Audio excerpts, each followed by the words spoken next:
Sandali lang.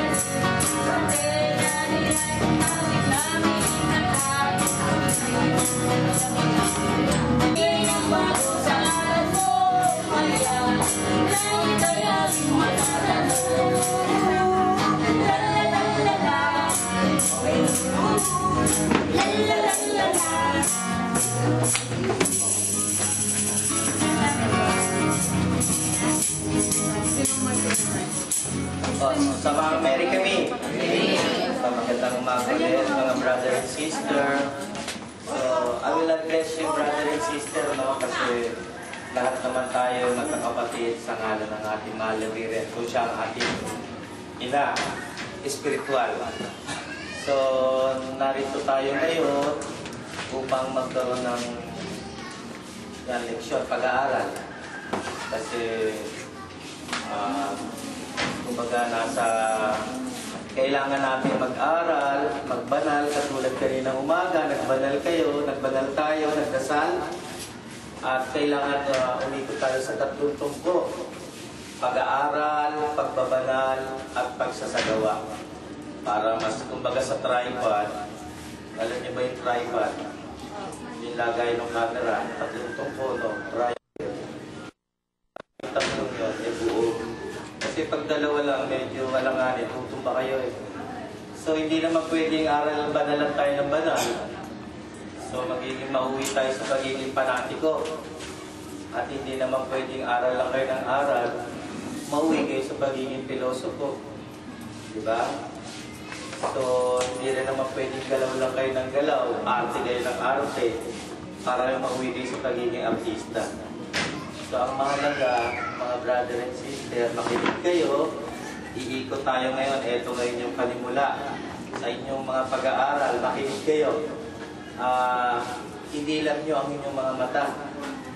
Yung GI na sinasabi, ginawa ang isip para sa pag-aaral. At kailangan sa pag-aaral nandun yung katotohanan. So, papasok tayo sa introduction. What is Cursilio? Bakit kayo andito lahat? Sa karamihan ng tao na isa kayo sa mga tinawag, mapapalad kayo, at ngayon Holy Week, tinawag kayo lahat. Ito ang pinaka-first Cursilio nyo namin yata, if I'm not mistaken. So mapapalad kayo, una kayo, mga tinawag kayo, at ang iba sa inyo someday pipiliin, at iba pa yung mga hinira na silang Moises. So, papasok tayo sa topic ng Cursilio, kung saan, bakit kayo nandito, ano ang ginagawa natin, bakit may Cursilio, ano magiging ano nito sa inyong buhay, kumbaga, after this one.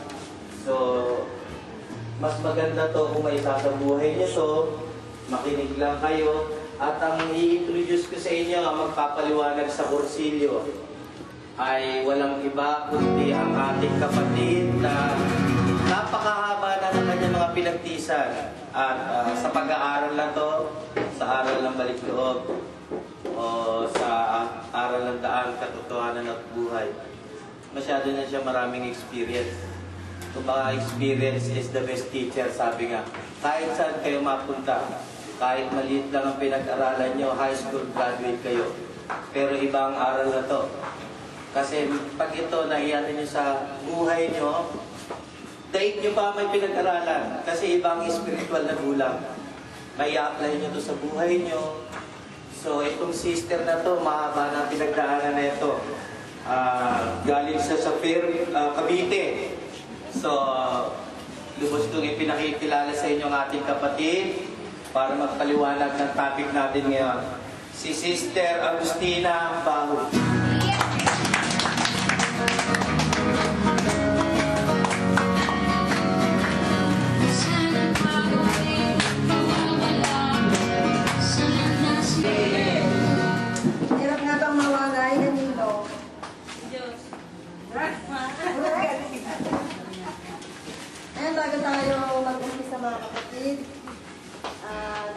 nakaugalian kasi na sa kursilyo bago magsasalita. Pag ikaw ay isang kursilista na, magpapakilala ka. Kasi yung ginawa niyo kanina, yung binunod yung dikurya, isisigaw niyo talaga yun. Kasi sa ngayon, nakabunod kayo ng dikurya, tuwang-tuwa yung mga yun kasi yung mga sinasabi ng sa akin ko, malagpit sa lupa. Sila yung nasa langit nagagabay sa inyo kaysa kayo magpunta. Sila ang pwede niyong tawagan, hindi na natulong. Kaya pagkatapos ng konsilyo at kayo mag-graduation niya, mag-jump ulit kayo. Pero medyo mas mahaba na yon. Tapos isisigaw niyo yung dikurya niyo.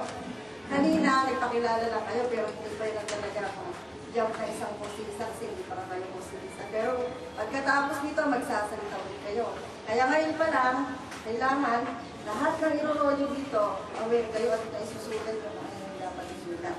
Kasi pagdating ng graduation na, kayo na rin yung magsasalita. Kami naman ang makikinig.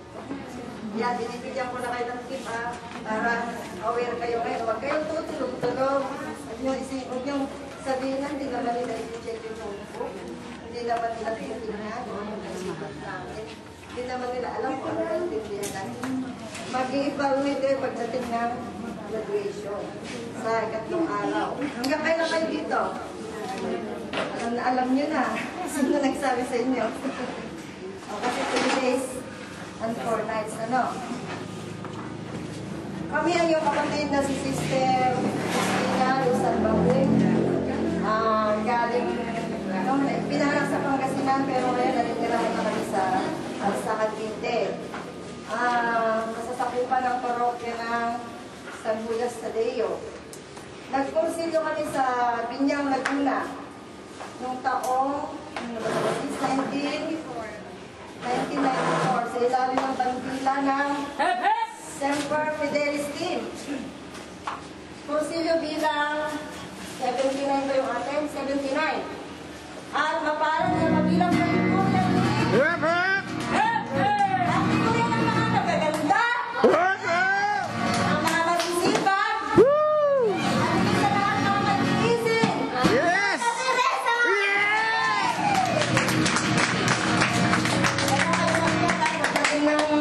Pagdating ng graduation nyo, kailangan ano nyo talaga yung figurya nyo.